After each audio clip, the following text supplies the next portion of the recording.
الحمد لله رب العالمين۔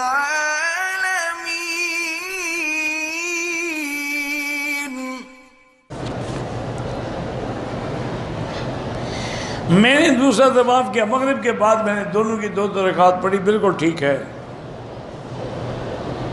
طواف کا حکم قرآن میں ہے، عمرے کا مسئلہ جو ہے مختلف فی ہے۔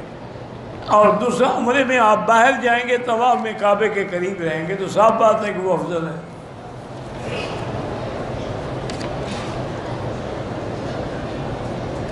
حتیم کعبے کا حصہ ہے، کسی رخ اس لیے نہیں ہو سکتی کہ اب تو جب خالی ہے، جب سامنے کعبہ ہے تو اور دوسری رخ کیوں کریں؟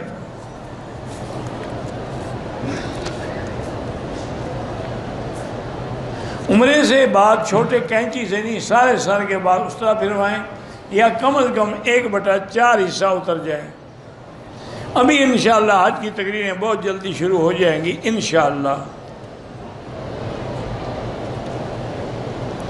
تمتع والا مدینہ پاک سے حج کا احرام باندھ کے مکے آیا، طواف لادے میں کوئی نہیں، اسے کس چیز کی نیت کی؟ صرف حج کی، تو آتے ہوئے طواف کر لے، ویسے حج اس کا تمتع ہی رہے گا، کیونکہ پہلے تمتع کا عمرہ کر گیا ہے وہ۔ میں نے عمرہ کر گیا ہے تو حج تمتع ہے۔ حج قران تب ہے کہ جب ابتدا میں آدمی دونوں کا احرام کٹھے باندھے۔ داڑھی رکھنا واجب ہے، بال منڈانے والا فاسق ہے، کافر نہیں۔ اللہ سب بیماروں کو شفا عطا فرما۔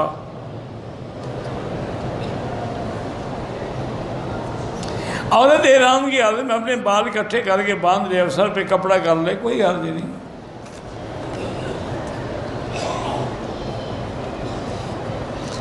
میرے بیٹے کو نکسیر آتی ہے، اللہ شفائے کاملہ عطا فرمائے۔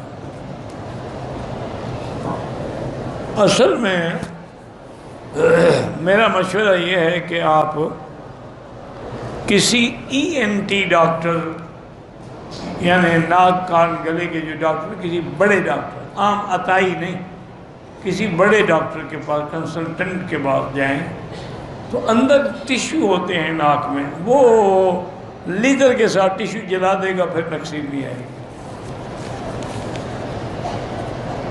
لیکن یہ ہر کسی کا کام نہیں ہے۔ اناڑی ڈاکٹر ہو انسان ناک بھی جل جائے گا، واپس آئیں گے تو آدھا ناک ہوگا، آدھا نہیں ہوگا۔ وہ کہے گا میں کیا کروں گی، اندر داغ زیادہ تھا۔ نماز کی وجہ سے پولیس والے نکال دیتے، اچھی بات، نکال دیں، پھر ابتدا میں شروع کریں دوبارہ۔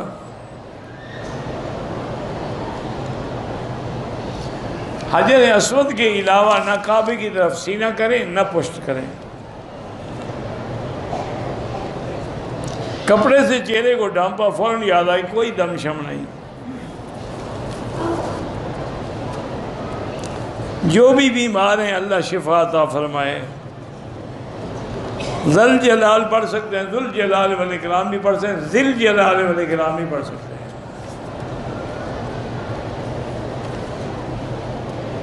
میرا ایک دکاندار شریک ہے، میری غیبت کرتا ہے، اس سے الگ ہو جائیں۔ غیبت تو بہت بڑا، زنا سے بھی بڑا گناہ ہے۔ حرم میں اپنا ہوٹلوں میں جو گوشت ملتا ہے میرے نزدیک اعتبار نہیں ہے۔ خود مرغی لے کے ذبح کریں اگر شوق ہے مرغی کھانے کا۔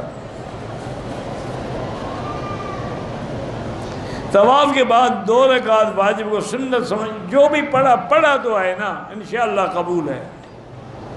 عصر اور مغرب کے درمیان جو طواف کریں تو اس کی نماز مغرب کے بعد پڑھیں۔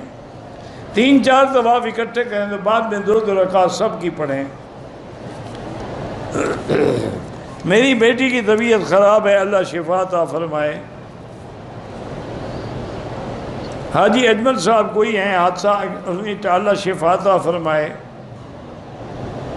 پچھلے 15 سال سے بیمار ہوں، اللہ شفا عطا فرمائے۔ زندہ لوگوں کے لیے آپ طواف اپنے لیے کریں، ان کے لیے دعا کریں۔ مسجد دارالحجرہ، مجھے تو نہیں پتا دارالحجرہ مسجد بھی تھی، سیدنا ابو بکر کی مسجد تو تھی۔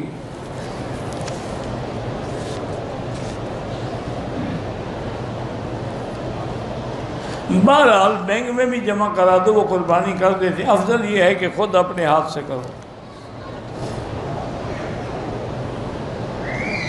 اگر جمعہ کے دن آدمی نے غسل جنابت کر لیا تو وہی کافی، ہاں وہی کافی ہے۔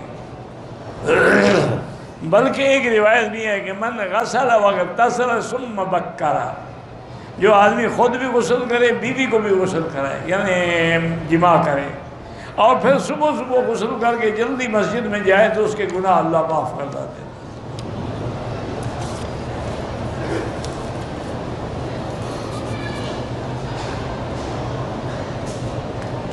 قرآن حفظ کرنے کے لیے اچھا وقت کیا ہے؟ تہجد کا وقت۔